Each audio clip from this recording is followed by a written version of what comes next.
In one way, a servlet is exactly the same as a Java server page, and in another way, it's the opposite. Like a Java server page, a servlet is a Java class that executes to generate the HTML code of the page, and that page is returned to the web browser. But it is compiled ahead of time and stored as a compiled class on the server. Where a Java server page is HTML code with Java code embedded inside it, a servlet is Java code with HTML code embedded inside it. You create a servlet by writing a class that extends the HTTP servlet class and then overrides the default methods that handle requests coming from the browser.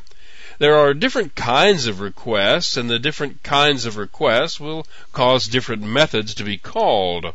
A GET request coming from the browser is a request that expects a return of the named resource.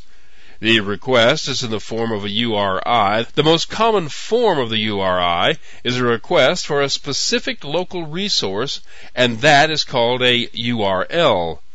The response can be a static web page or a dynamic page produced as the output from a JSP or from a servlet.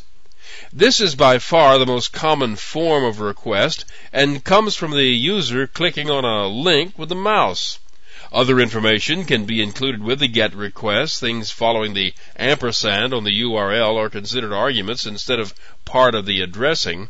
This format of argument on a URL is known as URL encoding. A request can come in the form of a POST message. This comes with a URI, the same as a GET message, but it usually includes more information, like that input into a form.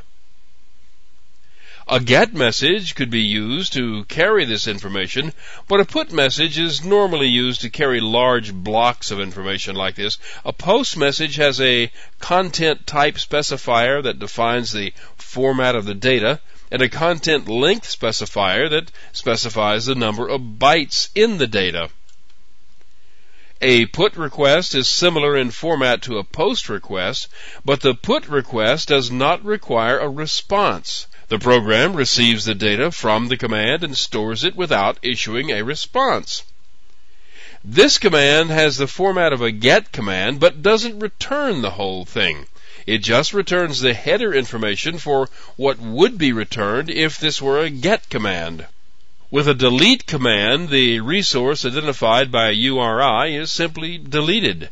The trace command is an echo. It simply returns the command to the requester. The options messages are used for conversations between the client and the server.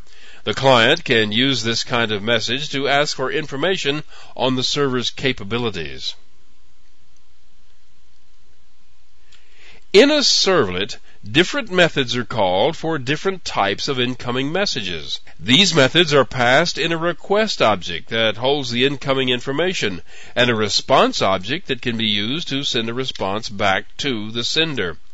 The whole thing runs in a manner very similar to the JSPs we looked at earlier. The main operational difference is that the programs are already compiled into class files, so there's no need to include the compilation step. The client sends a message to the server. The request is sent on to the servlet container. The container is the program that loads the servlet class file, converts them into objects, and passes the request to them. The servlet reads the incoming message and generates a response page as its output. The container passes the message back to the web server, and the server returns a response to the browser. If there are no more requests for this particular servlet, the container just drops it and waits for a new message.